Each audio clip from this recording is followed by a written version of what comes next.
Iri hotenete wizara ya chisemi mheshimiwa OGAMBA litukoria rero nigo aikirana asomo igabwe ntunde 55 na gatatu yo Kobekerwa Egutwa Abaorokigwa ase University ya Kenyatta aiga no mwaziri OGAMBA ira ribaga yo koenekia emeroberi ya serikali yabekire yo gocha koenekia buna ngukinire chisemi cha igoro na koenekia buna bakori meroma ase chisekta echo ngukinirwa bare obokoreri bwabo koenekia serikali yense ya Kenya gwetira chisemi kubwatira nere na magandro asobotumeki bwe chinchira chiekerero mwaziri boigo nigo araria okobwato kwa bene kwa machibu KJC hayo bwato kwa bwangoiga na bwegemeroberi yo koenekia buna CHISUKURU chiri Abaorokigwa barache gosoa gochakera omwakonde nkobwato kwa chiarenge chinsa isana mo chia bono mogaso na bono litkoria ANKIO osego chake tukoria ANKIO Abaorokigwa nigo barache ko baba kobwatia CHISUKURU chiri banyare ko bagochorerwa mwaziri boigo nigo aerera igetambo kere serikali mukire wetera se wizara yaye kobwatoka igati yechibesa gochia se Abaorokigwa be University aba negetie omogira samatuko aetire asibona atebire nige wizara yo begetemerobero yo gochia koene kyangu ikiraniere ensemo ya kabere yo kobwatoka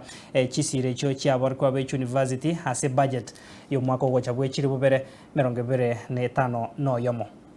The sector has begun to prepare for the monumental shift that will be marked by the entry of the first cohort of CBE students into higher education in 2029.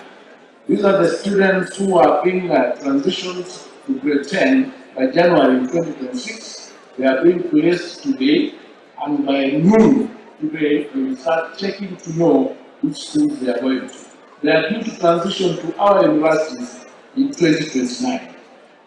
Ladies and gentlemen, this new generation of students, molded by the competency-based curriculum, will arrive with different skills, different expectations, and a proficiency in practical application and critical thinking.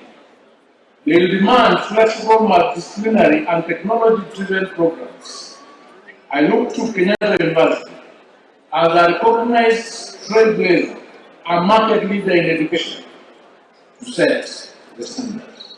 It is such a profound joy to join all of you here as we celebrate the achievements of the class of 2025. Let me take this early opportunity to congratulate all the 5,800 graduates today. Congratulations.